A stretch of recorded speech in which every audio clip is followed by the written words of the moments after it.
Hey, what's up, guys? This is Dan Wilson, and you're listening to another episode of ddon.life. We're well into this 365 days of podcasting campaign. It's been going very well. I haven't missed a day. There's definitely been some lower quality episodes, but that's okay. That is part of the program. That's part of the deal.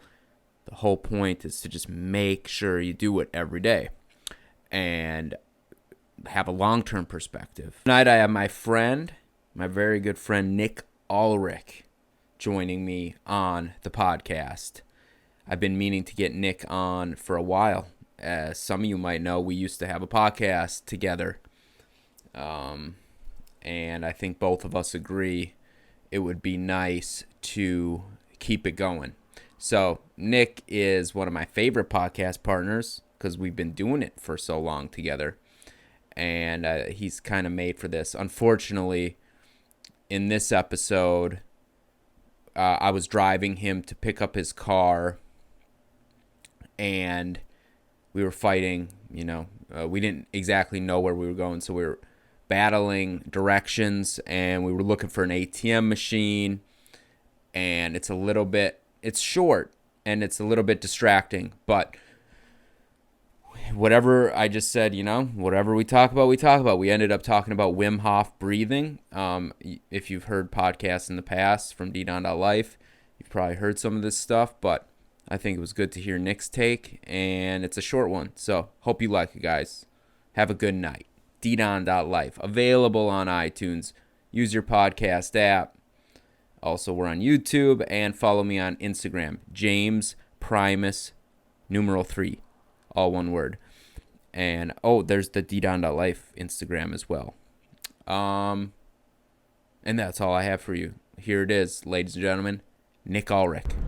We're here with Nick Ulrich in the car for another episode of the Car Podcast, ddon.life.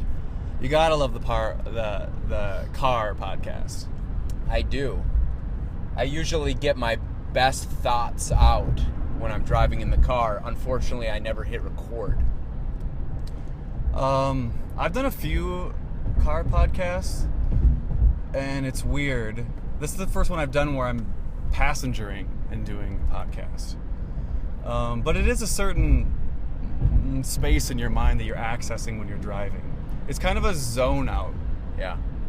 But it's good though. It's multitasking. I'm actually not very good at multitasking. And I'm willing to admit it. I feel like most people aren't. But there is something hypnotizing about driving. And I think we drive so much, it becomes second nature. So for some reason, I can get my thoughts out pretty well when I'm driving, which is interesting. I was telling Ken I also do my breathing techniques while I'm driving. How's it go?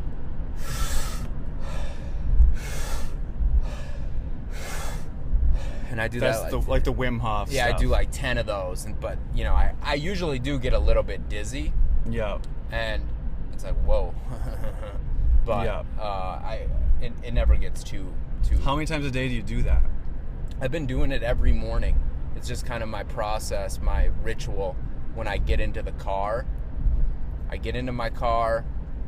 It's been cold some of the time, so I get in, roll down the window, 10 to 15 really deep breaths until I start feeling tingly all over. Yeah. And then I just do the breath retention for like 45 seconds with inhale and exhale. And then I'll back out of the driveway, which requires a little bit of attention. And then when I'm on the road, I'll kind of do round 2 and round 3. And I basically just do it. I don't even count. I just do it until I start getting tingly and a little bit dizzy. Yeah. And I feel like that's working then. Yeah. It's doing what it's supposed to do. It's weird. I don't do a lot of breathing exercises, and I feel like I want to start doing more of it. However, this is something that it's sort of Wim Hof-y that I've been doing for, I guess, a while in my life. I don't consistently do it. It's not like I do it every time, which is when I take a shower. I think you've been doing this recently, because I heard you announce it the other day. in the shower when you were doing it. I forget exactly what you said, but it was something like, okay, you were coaching yourself. You're like, here we go, cold water. So you just flip it to cold, like you have normal hot showers, steamy, you're done washing hair, everything. Yeah. And you just do a straight flip to cold, and you wake up, like you feel that. And I'll just do these like deep breaths, and it's sort of Wim Hof-y. Yeah. It's you're just fully slamming yourself with oxygen. You because you followed the Wim Hof stuff, I think you know more about physiologically what's actually happening. I feel myself naturally just gasping for deep breaths. Like your body knows that that's what you should do. But the Wim Hof thing, or like what you're doing is like you're hacking it. You're saying, okay, not only am I going to take this deep breath, but I'm just going to do it and do it again and do it again in a format, in an exercise. Right. And that's the thing. If you get exposed to cold water and you didn't do the breathing exercises, Yeah. what's your first Natural reaction? Exactly. Yeah. So the idea is So take Hennepin. all right, do that before. Yeah, it's good. You're good. Do 10 of those or 15 of those. So you start or the 30 effect early. before you get hit with the cold water. And instead of it being reactionary, you're doing it proactively. Yeah. And then I guess the deep inhale when the cold hits you isn't as intense because you're already, like, I really believe if you, from my experience, when you get all dizzy because you've done the breathing techniques and you start getting tingly, you're in a sort of a hypnotized state, and you can just walk into Take the right lane. take a right. All right. Well, you go straight, but you just want To Broadway. Yeah. All right. You go left on Broadway. You get in this like hypnotized state and walking into the cold. See, this is what I need to do. I need to do it just ahead of time because I always do it during. Mm-hmm. I mean, I don't even think in Wim Hof training he says 30 breaths, right? I don't know. 3 rounds of 30. I haven't done any of it. Well, he says 3 rounds of 30 breaths. For me, I mean, that's probably true. But for me, I feel like I can feel when I start getting dizzy and tingly and lightheaded, then I know it's working. And oh, you can feel that. Yeah, that's the oxygen rush, isn't it? You're getting high. Yeah, you're getting high on oxygen. And what he says is that what Wim Hof says is that you're saturating your blood past 100% blood oxygen. So you're like actually storing up reserve oxygen. And the result of that is your pH level of your blood rises up. So it's crazy that works. How long is that effect actually in place? Like, how long is your pH higher? That's a good question. I just don't know. And if you keep doing the breathing, does it stay elevated? Yeah. Yep. Because so it just depends on the breathing then. Right. It depends on the breathing. The oxygen is fueling the pH rise. Yeah. So if you want to keep that pH up, you're going to keep doing the breathing. So when Wim Hof takes people to the top of Mount Kilimanjaro, and that mountain in Poland where they're like in shorts and boots, but it's snowy blizzard. Yeah. They're doing a different modified form of the breathing technique the whole way up. I think it's like 5 breaths and then a short retention and then a couple normal breaths, and you go back to 5 deep breaths. Yeah. And you just basically do that the whole way up because you're in cold for however many hours that you're also, one added benefit is that's a hard workout. That's a hard hike. Yeah. So your body heat is already elevated. Yeah. And I think that probably I don't know the method and I can't speak to exactly what's happening there. But I remember when we used to go snowboarding, for example, and when you hike some of your short runs as opposed to just going up the chairlift, like you're just peeling layers off. I mean, it's the middle of winter, but you're like almost down to your t-shirt or just a light hoodie, and you're still sweating because you're just constantly. And I suppose like you're breathing while you're doing that, so that even helps.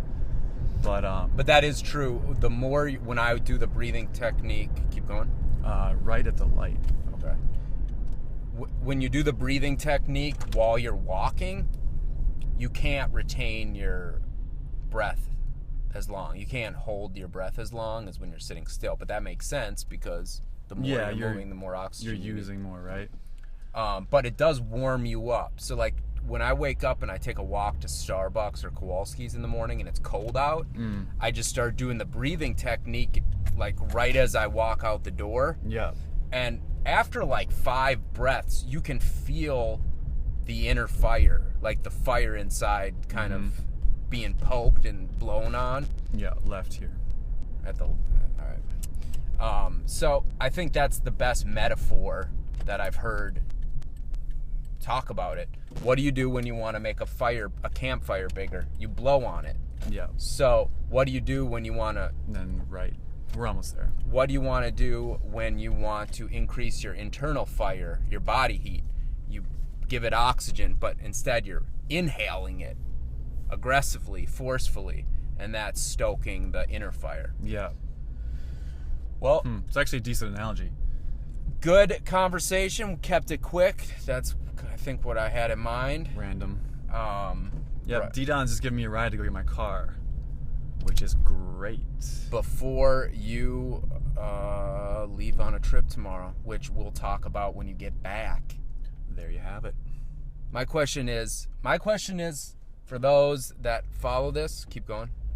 Yeah, you can park like just... Actually, he said go in the alley, so maybe go around the block. Okay. It's this one here, but we'll go around back. I don't see my car up front. That house there. Huh. Oh, it's just there. What is this street? Madison. My question is, will there be a rendezvous at some point when we're out west and you're out west? I have thought about this, and I don't think it's going to happen. Well, we're both going through Sedona. It's just not going to happen at the same time because that would be the most likely. Right here. Yeah. And I'll just be there before you. You know what I want to see on the way to Flagstaff is that crater, that giant crater where an asteroid hit, or not a meteorite hit. By Flagstaff? The Earth. Yeah, it's right by Flagstaff. Like what direction from Flagstaff? You would go east on the road to Flagstaff if you were going like New Mexico to Flagstaff. Oh. Somewhere off that beaten path is... Oh, east from Flagstaff, but heading west to Flagstaff if you're coming from New Mexico. Yeah. I don't know what it looks like from behind. It's one of these. One of these? This might be it. Let me pull up my phone. All right, I'm going to cut this. 15... We will continue this conversation when you get back.